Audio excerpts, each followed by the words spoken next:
6, 7, 8, այս էլ այդ կիսատներն է, Եվ այս 9, կիսատը։ սա է 10, այսինքն 1000 հատ,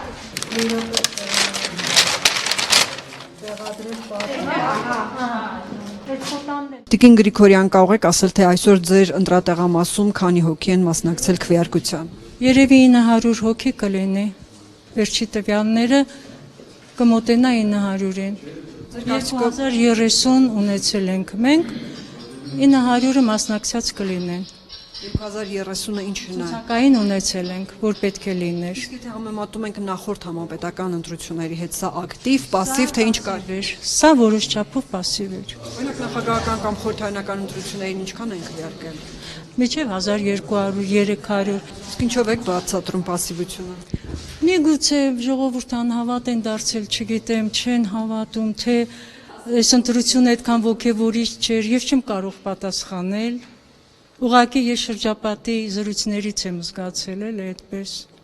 Հանրաքվեի դեպքում պասիվությունը կանխատեսվում էր ու ասում էր, որ քանի որ ընտրություն չի անձի հետ կապված չի, միգուցե հենց դրա պատճառով է անհետաքրքրությունը։ Միգուցե չեն էլ հասկացել, օրինակ շատերը չգիտեն այոներ ճիշտ թե ոչը, չգիտեն ոնց կողմնորոշվեին, շատերը չկողմնորոշվեցին, միգուցե դրանից էր։ Չեք կարծում, որ հանրաքվեի համար պարզապես ակտիվ էր այդ մասնակցությունը։ Այո, ես կասեի իրոք ակտիվ էր, որպես հանրաքվե ես էլ զարմացա, որ շատ շատերը եկան,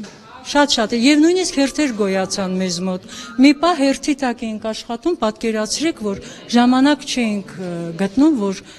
15 հոգուց ավել չլինի սենյակում։ Տեղեկություններ մամուլում հրապարակումներ էին շրջանառում, որ իշխանությունները, այոյի կողմնակիցները աշխատել են շենքերի վրա, համակարգել են ու այդպիսով ակտիվություն են ապահովել։ Ես ոչ մեկին չեմ մեղադրի այդ հարցով, ցանկացած կուսակցություն ուզում է ինքը աշխատի, ընտրազանգված ունենա, ինչու մեղադրեմ ես։ Մենք ունենք այստեղ եւ հակից աշխատող, եւ ժառանգությունից աշխատող, եւ դիտորդները նրանք էլ իրանց համար են միգուցե աշխատել, չեն կարող ասել 900-ից 400-ն են նրանք, թե 500-ը, ինչ կարող ենք ասել։